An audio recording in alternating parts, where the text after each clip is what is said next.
For the breaking news, I'll come to you first, Alan. Warren Gatland looks like will step down or being pretty much no longer needed in the Wales role.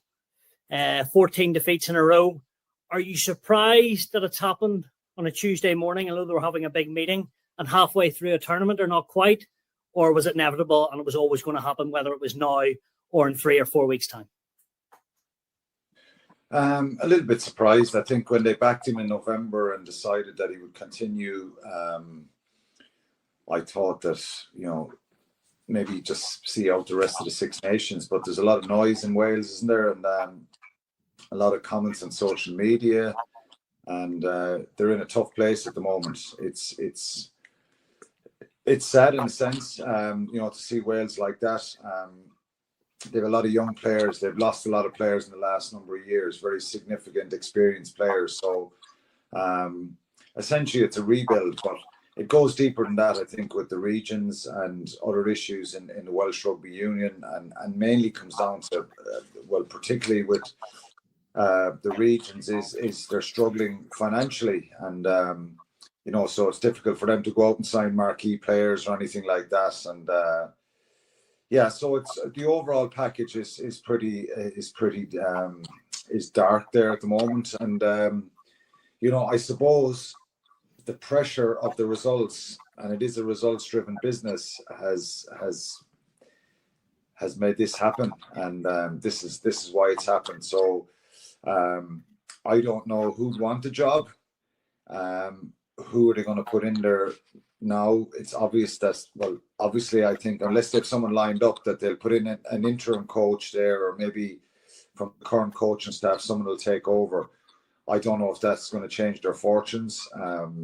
But it's a tough one on Gatty, because his record before the second time coming back was exceptional. He was the success he had brought them, winning championships and getting to World Cup semi-finals and all that kind of stuff, was second to none. He was Lions coach for a number of tours as well. So, it's difficult and it's dangerous to go back. And I think the player pool is just not strong enough there at the moment. Matt, 6 wins in 26 tests. Their last victory coming against Georgia in the World Cup. The stats aren't great at all. And he did come back, as Alan talked about, Grand Slam winner, coach for years, probably 25 to 30 years at least. What do you make out of the whole situation? When speaking to him in the launch, he actually seemed quite positive, but 43-0 against the French, and then against the Italians, yes, they rallied late on, but it really didn't look like anything was going to happen to that team. And, for minute one, they probably looked like they were going to lose. Do you feel it's the right time for him to move on? Stu, I think Gatty was doing. Now he's getting well paid. Everyone knows that. So let's not. But that is a very tough job. You look, as a coach, you go and you look at your team and you know where they are. Hey, listen, we're right in this championship. We've got a shot at it. He looked at his team in the days when he had Alan Wynne Jones there as the leader, and that was a really good Welsh team. Liam Williams at his best.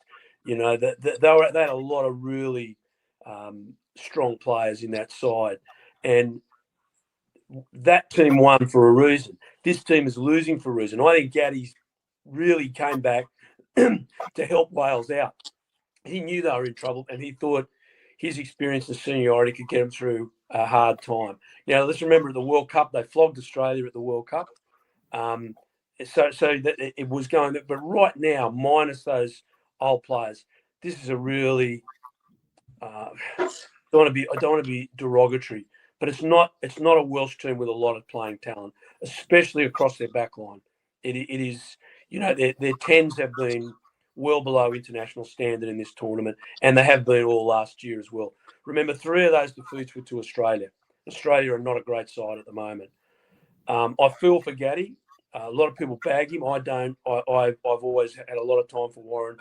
He was always a good guy to deal with, right back to the days when he was in Ireland when I first arrived. And he's had great success. And I feel for a guy that's given so much to the country. And I know he's been well paid, but he's given so much to Wales that it ended like this, rather than him being able to walk out on his own terms. But that's the game, It's a brutal game.